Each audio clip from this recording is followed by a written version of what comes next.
सुनने वाले सारे भाइयों बहनों और छोटे बड़े सबको मेरी राम राम। आज का महात्म शुरू करने से पहले एक छोटी सी रिक्वेस्ट, अगर आपने चैनल को अभी तक सब्सक्राइब नहीं किया है तो प्लीज सब्सक्राइब करें और वीडियो को ज्यादा से ज्यादा लोगों के साथ शेयर करें ताकि वे भी इस पुण्य कथा को सुनकर इससे लाभ उठा सकें। अगर आप किसी भी तरह की कोई धार्मिक या पूजा पाठ की किताब या पूजा का कोई भी अन्य सामान खरीदना चाहते हैं तो उसके लिए नीचे डिस्क्रिप्शन में दिए हुए मेरे लिंक पर जाकर खरीद सकते हैं। तो शुरू करते हैं आज की कथा। वैशाख मास महात्म्य 21वां अध्याय। श्रुतदेव जी मिथिलेश से कहने लगे, ये दृश्य देखकर ब्राह्मण शंख और शिकारी को बड़ा ही आश्चर्य हुआ। तब शंख ने उस नागकाया को त्याग कर दिव्य शरीर धारण करने वाले से पूछा, हे सौम्य, तुम कौन हो और तुम्हारी ये स्थिति किस प्रकार हो गई? किस प्रकार अकस्मात आपको मुक्ति प्राप्त हुई? कृपया ये सारा वृत्तांत विस्तार से हम सबके सामने कहिए।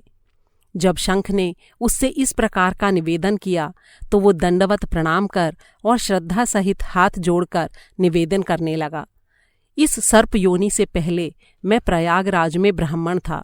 मैं बड़ा ही बकवादी स्वभाव का था, अर्थात हमेशा बोलता रहता था। मैं रूपवान, यौवन से संपन्न और विद्या से संपन्न था।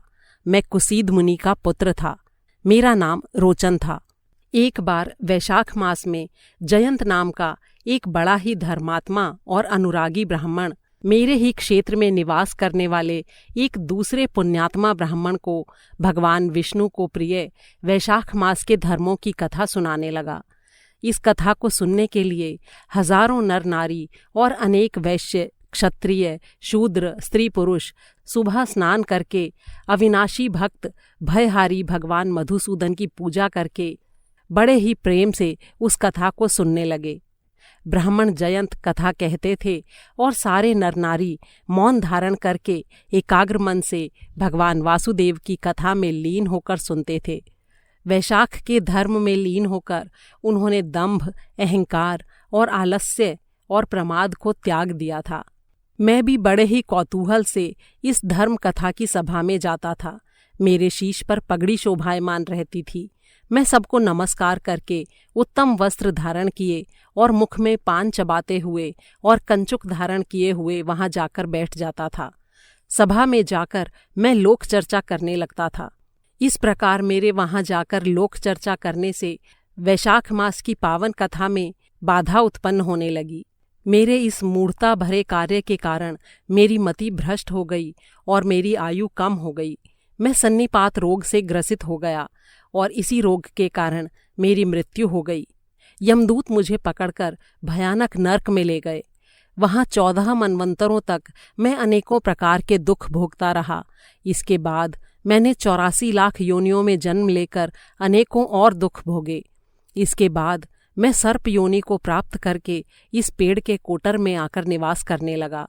न जाने किस दैवी प्रेरणा से आज आपके श्रीमुख से निकली ये अमृत स्वरूप वैशाख मास महात्म्य की कथा अपनी आंखों द्वारा सुनकर मैं धन्य हो गया और मेरे सारे पाप नष्ट होकर पूरी तरह से निष्पाप हो गया। हे दयालु विप्र, मुझे नहीं पता कि ऐसा किस कारण हुआ। मैंने तो कभी भी आपका उपकार नहीं किया, लेकिन पता नहीं मेरे किस पुण्य के कारण आज मुझे ये सौभाग्य प्राप्त हुआ है।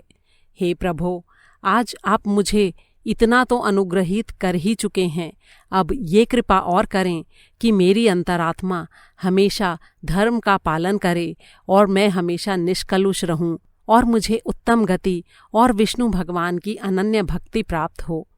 इस प्रकार अनेकों रीतियों से उनकी स्तुति करके हाथ जोड़कर वो ब्राह्मण शंख के सम्मुख खड़ा रहा। तब धर्मात्मा ब्राह्मण शंख उसके प्रति प्रेम भाव से भरकर भाव विभोर हो गए। उन्होंने बाहें फैलाकर उसका आलिंगन कर लिया। उनके पुण्यात्मा शरीर का स्पर्श पाकर उसके बचे खुचे पाप भी नष्ट हो गए। तब शंख ने कहा, हे ब्राह्मण, उत्तम वैशाख मास और भगवान विष्णु की कथा को सुनने से तुम्हारे सारे पाप नष्ट हो गए हैं।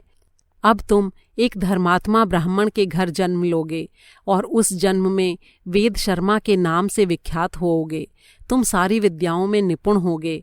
उस जन्म में भी तुम्हें अपने पिछले जन्म की याद रहेगी और उसके परिणाम स्वरूप तुम सारी सांसारिक इच्छाओं को त्याग कर विष्णु भगवान की अनन्य भक्ति प्राप्त करोगे और विष्णु भगवान को प्रिय वैशाख मास के सारे धर्मों का पालन करोगे। इसके फलस्वरूप तुम्हें सिद्धि प्राप्त होगी और सारे सांसारिक बंधनों से मुक्त होकर योगियों को भी जो दुर्लभ है ऐसे भगवान विष्णु के परम धाम श्री विष्णु लोक को प्राप्त करोगे। हे तात, अब तुम निर्भय होकर जाओ। भगवान की और मेरी प्रसन्नता के कारण तुम्हारा पूर्ण कल्याण होगा। यदि कोई श्री विष्णु भक्त सिर्फ भक्ति भाव से कथा सुनने और कहने में तत्पर होता है और सिर्फ श्री विष्णु की भक्ति का आधार ग्रहण कर बाकी सारे धर्मों का त्याग कर देता है, तो ऐसा विष्णु भगवान का भक्त भी उनके परम पद को प्राप्त करता है। ऐसा कहकर धर्मात्मा शंख मौन हो गए। अगले दिन सूर्योदय से पहले स्नान करके पूरे दिन ब्रह्म आराधना करके सायंकाल के समय संध्या वंदना कर और पितृगणों को तर्पण करके प्रसन्न हृदय से ऋषि ने व्याध को बुलाया और उसके सिर पर संकल्पित जल छिड़ककर उसे आशीष प्रदान किया। फिर उन्होंने वेदों से भी विशेष शुभ फल प्रदान करने वाले राम नाम के 2 अक्षरों का गुरु मंत्र उसे दिया। उन्होंने कहा, इन नामों में विष्णु भगवान के सहस्त्र नामों से भी अधिक महिमामय श्री राम का नाम है। हे शिकारी, तुम दिन और रात श्री राम नाम का जप करते रहो। इसके प्रताप से अगले जन्म में तुम वाल्मीकि ऋषि के नाम से जन्म लोगे और तुम्हें तीनों लोकों में ख्याति प्राप्त होगी। इस प्रकार शिकारी को समझाकर ब्राह्मण शंख दक्षिण दिशा की ओर चले गए। शिकारी ने भी अनेकों बार उनकी परिक्रमा की और दंडवत प्रणाम करके कुछ दूर तक उनके साथ साथ गया। फिर उनके वियोग में विलाप करने लगा।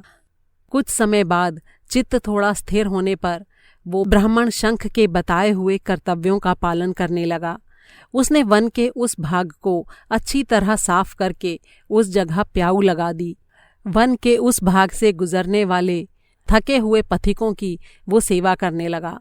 जूता, छतरी, पंखा और चंदन इत्यादि से वो उनकी सेवा करता था। बालू की शैया बनाकर उन्हें शीतल और सुखद विश्राम की सुविधा प्रदान करता था। नियमित रूप से प्रातःकाल स्नान करके रात दिन राम नाम के जप में लीन रहता था।